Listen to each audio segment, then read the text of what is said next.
Bodo latest update बयखौबो बरायबाय। दिनैनि रादाबखौ फरायदों आं प्रमद खाख्लारि। गिबि निउज आपडेट दङ मोनसे बाखनायथाव रादाब। सासे मेलेम गोनां बर'नि फिसाया एम्सआव MBBS फरायनो मुं थिसननो खाबु मोनदों। बाक्सा जिल्ला सिराकुन्दी बरलिया पारसुपा गामिनि थागिबि हितेश बर'नि फिसाज्ला बिस्वजित बर'आ निट आनजादाव उथ्रिनानै एम्सआव MBBS फरायनो मुं थिसननो खाबु मोननाया जोबोद बाखनायथाव। मख'नो गोनांदि मेलेम गोनां बर'नि फिसा बिस्वजित बर'आ जोबोद गोरिब नखरनि, नाथाय बिथाङा गावनि नांथाब नाजानायनि गेजेरजों बे गोजौ थाखोनि आनजादखौ उथ्रिनो हायो। मैया भारतनि हादरगिरि मानगोनां रामनाथ क'विन्दखौ राष्ट्रपति भवनाव BTRनि गाहाय प्रमद बर' आरो बर' थुनलाइ आफादनि गाहाय नेहाथारि प्रशान्त बर'आ लोगो हमो आरो फैगौ मार्च दानाव तामुलपुराव जानो गोनां बर' थुनलाइ आफादनि 67थि बोसोरसालिया जथुमायाव आलासि महरै नुजाथिनो हांख्रायथि बिलाइखौ गथायो। BTRनि गाहाय प्रमद बर' बिथाङा फेसबुक पस्टनि गेजेरजों फोसावनाय बादिब्ला भारतनि हादरगिरि रामनाथ क'विन्दआ बर' थुनलाइ आफादनि बोसोरसालिया जथुमायाव नुजाथिफैनो गोसो जानायखौ फोरमायदों।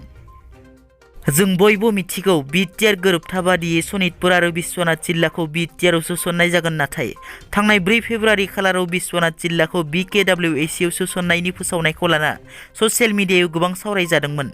नाथाय दायो बिश्वनाथ जिल्लाखौ BKWACआव सोसननायखौ आसाम सरकारा बोखांनानै लाफिनबाय। मोनसे गोजोनथाव रादाब। सासे बर'नि फिसाया मस्को वासु स्टार चेम्पियनशिपआव गेलेनो थाखाय सायख'जादों। फैगौ 22 फेब्रुआरिनिफ्राय 28 फेब्रुआरिसिम जानो गोनां मस्को वासु स्टार चेम्पियनशिपआव सानमा ब्रह्मआ आसामनि जाना गेलेनो थाखाय सायख'जादों।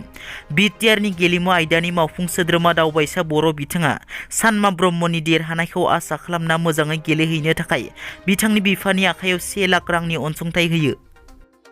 बर'नि गेजेराव गोदान फरायसा आफाद बड' नेशनेल स्टुडेन्ट इउनियन सुंद'यै बनसु दानायनि सायाव मन्त्रि UG ब्रह्मनि बिबुंथि। मन्त्रि बिथाङा बुङो दि आफादफोरा दाजानायनि उनाव जोबस्रांलाङो।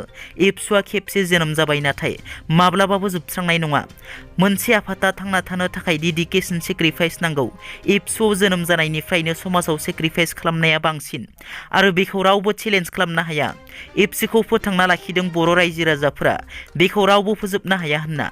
लोगोसे राज्यो सभानि बिसायख'थियाव मोननै मासिनि गेजेराव मोनसेखौ BJPआ लागोन आरो गुबुन मोनसेखौ BPFआ लागोन ना UPPआ लागोन होनना खौरांगिरिनि सोंथियाव मन्त्रि बिथाङा बुङो दि BPFआ मोननायनि जेबो सोंथियानो गैया। BPFआ राज्यो सभानि मासिखौ मोना। आं मिथिनायाव BPFआ राज्यो सभानि मासिनि सायाव जेबो दाबियाखै। UPPआ मोनसे मोनगोन बियो रोखा होनना। मोनसे दुखुनांथाव रादाब। बर' सावथुन मुलुगाव गोख्रों खामानि मावबोनाय थिलेश्वर इस्लारिया रुंसारि जाबाय।